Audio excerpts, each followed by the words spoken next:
ವಿರಾಮದ ನಂತರ ಜಾತಕ ಫಲ ಕಾರ್ಯಕ್ರಮಕ್ಕೆ ಮತ್ತೊಮ್ಮೆ ಸ್ವಾಗತ. ಶಾಸ್ತ್ರಿಗಳೇ, ಇನ್ನುಳಿದ ರಾಶಿಗಳ ಫಲಾಫಲ ಇವತ್ತು ಯಾವ ರೀತಿಯಾಗಿದೆ? ತುಲಾ ರಾಶಿಯವರಿಗೆ ದಿವಸ ವೃತ್ತಿಯಲ್ಲಿ ಅಸಮಾಧಾನ ಇದೆ.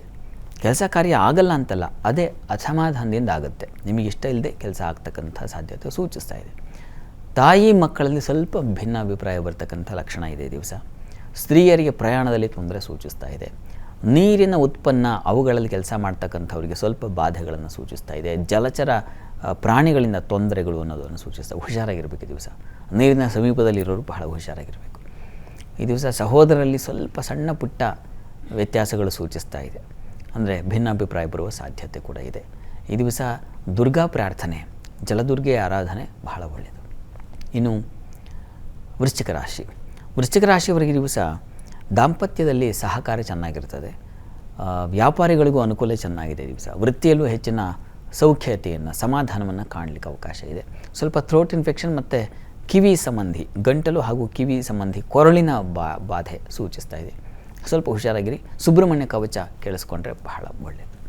ಇನ್ನು ಧನುಸ್ಸು ರಾಶಿ. ಧನುರಾಶಿಯವರಿಗೆ ದಿವಸ ಆಹಾರ ವ್ಯತ್ಯಾಸ ಇದೆ, ನೀರಿನ ವ್ಯತ್ಯಾಸ ಇದೆ. ವಾಟರ್ ಇನ್ಫೆಕ್ಷನ್ ಆಗೋ ಸಾಧ್ಯತೆ, ತನ್ಮೂಲಕ ಶೀತ, ನೆಗಡಿ ಇಂಥ ಬಾಧೆ ಒಳಪಡ್ತೀರಾ. ಉಳಿದ ಹಾಗೆ ವೃತ್ತಿಯಲ್ಲಿ ಅನುಕೂಲ ಚೆನ್ನಾಗಿದೆ. ಬಂಧುಗಳ ಸಹಕಾರ ಚೆನ್ನಾಗಿರ್ತದೆ. ಈ ದಿವಸ ಮಕ್ಕಳಿಂದ ಸಮಾಧಾನ, ಒಂದು ಒಳ್ಳೆಯ ಉತ್ತಮ ನಿರೀಕ್ಷಿಸಿದ್ದು ಸಿಗುತ್ತೆ ಮಕ್ಕಳಿಂದ, ಅದು ಚೆನ್ನಾಗಿದೆ, ತೊಂದರೆ ಇಲ್ಲ. ಈ ದಿವಸ ಅನ್ನಪೂರ್ಣೇಶ್ವರಿ ಪ್ರಾರ್ಥನೆ ತುಂಬ ಒಳ್ಳೆಯದು. ಇನ್ನು ಮಕರ ರಾಶಿ. ಮಕರ ರಾಶಿಯವರಿಗೆ ಈ ದಿವಸ ಸುನಫ ಯೋಗ. ಈ ದಿವಸ ಯಾರು ಹುಟ್ಟಿದ್ರೆ ಒಂದು ಸುನಫ ಯೋಗದ ಫಲ ಖಂಡಿತ ಕಾಣಬಹುದು. ಕುಟುಂಬ ಸಹಕಾರ ಚೆನ್ನಾಗಿರ್ತದೆ. ನಿಮ್ಮ ರಾಶಿಯಿಂದ ಲಾಭದ ಶುಕ್ರ ಕರ್ಮಾಧಿಪತಿ, ಹೀಗಾಗಿ ವೃತ್ತಿಯಲ್ಲೂ ವಿಶೇಷವಾದ ಲಾಭ ಕಾಣಲಿಕ್ಕೆ ಅವಕಾಶ ಇದೆ. ಸ್ವಲ್ಪ ಆಹಾರ ವ್ಯತ್ಯಾಸ ಮಾಡ್ಕೊಳ್ತೀರಾ. ಈ ದಿವಸ ಆರೋಗ್ಯ ವ್ಯತ್ಯಾಸ ಸೂಚಿಸ್ತಾ ಇದೆ. ಈ ಕಾರಣದಿಂದ ಈ ದಿವಸ ನೀವು ಮುಖ್ಯವಾಗಿ ಶನೈಶ್ಚರ ಕವಚ ಅಥವಾ ದುರ್ಗಾ ಕವಚವನ್ನು ಕೇಳಿಸ್ಕೊಳ್ಳೋದು ತುಂಬ ಒಳ್ಳೆಯದು. ಇನ್ನು ಕುಂಭರಾಶಿ. ಕುಂಭರಾಶಿಯವರಿಗೆ ದಿವಸ ವ್ಯಯ ಇದೆ, ಹೆಚ್ಚಿನ ಖರ್ಚು. ಸ್ತ್ರೀಯರ ಸಲುವಾಗಿ ಸ್ತ್ರೀಯರಿಗೆ ವಿಪರೀತ ವ್ಯಯ ಸೂಚಿಸ್ತಾ ಇದೆ. ಮತ್ತು ಮುಖ್ಯವಾಗಿ ನೀರಿನ ವಾಟರ್ಸ್ ಇನ್ಫೆಕ್ಷನ್ ಅಂತೀವಲ್ಲ, ಆ ಥರದ್ದೊಂದು ಲಕ್ಷಣ ಇದೆ. ಕಾಲು ಸೆಳೆಯೋದು, ನೀರು ತುಂಬಿಕೊಳ್ಳೋದು, ಇಂಥದ್ದೊಂದು ತೊಂದರೆ ಸೂಚಿಸ್ತಾ ಇದೆ. ಆರೋಗ್ಯದ ವಿಚಾರದಲ್ಲಿ ಹುಷಾರಾಗಿರಿ. ಅದರ ಹೊರತಾಗಿ ವೃತ್ತಿಯಲ್ಲಿ ತುಂಬ ಚೆನ್ನಾಗಿದೆ. ಅಧಿಕಾರ ಸ್ತರದಲ್ಲಿರ್ತಕ್ಕಂಥವ್ರಿಗೆ ತುಂಬ ಚೆನ್ನಾಗಿದೆ. ನಿಮ್ಮ ಈ ರಾಜಕಾರಣ ಮತ್ತೊಂದು ನಾಯಕತ್ವ ಇಂಥ ಕ್ಷೇತ್ರಗಳಲ್ಲಿ ಕೆಲಸ ಮಾಡೋದೆಲ್ಲ ತುಂಬ ಒಂದು ಉತ್ಸಾಹದಾಯಕವಾಗಿದೆ, ಚೆನ್ನಾಗಿದೆ.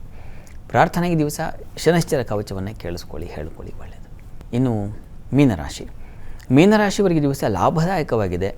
ಮಕ್ಕಳಿಂದ ವಿಶೇಷವಾದ ಲಾಭ, ಅವರಿಂದ ಒಳ್ಳೆಯ ಮಾತು ನಿರೀಕ್ಷೆ ಮಾಡಲಿಕ್ಕೆ ಅವಕಾಶ ಇದೆ. ವೃತ್ತಿಯಲ್ಲೂ ತುಂಬ ಚೆನ್ನಾಗಿದೆ. ಈ ದಿವಸ ಮಾತಿನ ಬಲದಿಂದ ಕಾರ್ಯ ಸಾಧನೆಯಾಗುತ್ತೆ. ಹೆಚ್ಚಿನ ತೊಡಕೇನೂ ಇಲ್ಲ. ಈ ದಿವಸ ಗಾಬರಿ ಬೇಡ.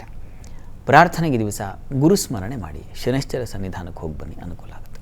ಈ ದಿವಸ 12 ರಾಶಿಗಳವರು, ರಾಶಿ ಗೊತ್ತಿಲ್ಲ ಅಂತಕ್ಕಂಥವ್ರು ಹೇಳಬಹುದಾದ ಮಂತ್ರ ಯಾವುದಪ್ಪ ಅಂದರೆ ಓಂ ನಿರಾಮಯಾಯ ನಮಃ. ಈ ಮಂತ್ರವನ್ನು ಹೇಳ್ಕೊಳ್ಳೋದ್ರಿಂದ ರೋಗ ಬಾಧೆ ಇರೋದಿಲ್ಲ. ಹೇಳ್ಕೊಳ್ಳಿ. ಸರಿ ಶಾಸ್ತ್ರಿಗಳ, ಇವತ್ತಿನ ಸಂಚಿಕೆಯಲ್ಲಿ ಈ ದಿನದ ವಿಶೇಷತೆಯ ಜೊತೆಗೆ 12 ರಾಶಿಗಳ ಫಲಾಫಲದ ಬಗ್ಗೆ ತಿಳಿಸ್ಕೊಟ್ರಿ. ಹಾಗೆ ನಮ್ಮ ವೀಕ್ಷಕರು ಕಳುಹಿಸಿದಂತಹ ಸಂದೇಶಗಳಿಗೆ ಸಲಹೆ, ಸೂಚನೆ, ಪರಿಹಾರಗಳನ್ನು ಸೂಚಿಸಿದ್ರಿ. ಧನ್ಯವಾದಗಳು. ಸರ್ವೇ ಜನಾಃ ಸುಖಿನೋ ಭವಂತು, ಸಮಸ್ತ ಸನ್ಮಂಗಳಾನಿ ಭವಂತು. ಎಲ್ಲರಿಗೂ ಶುಭವಾಗಲಿ. ವೀಕ್ಷಕರೇ, ಇದಾಗಿತ್ತು ಇವತ್ತಿನ ಜಾತಕ ಫಲ ಕಾರ್ಯಕ್ರಮ. ನೇರ, ದಿಟ್ಟ, ನಿರಂತರ ಸುದ್ದಿಗಾಗಿ ನೋಡ್ತಾ ಇರಿ ಏಷ್ಯಾನೆಟ್ ಸುವರ್ಣ ನ್ಯೂಸ್.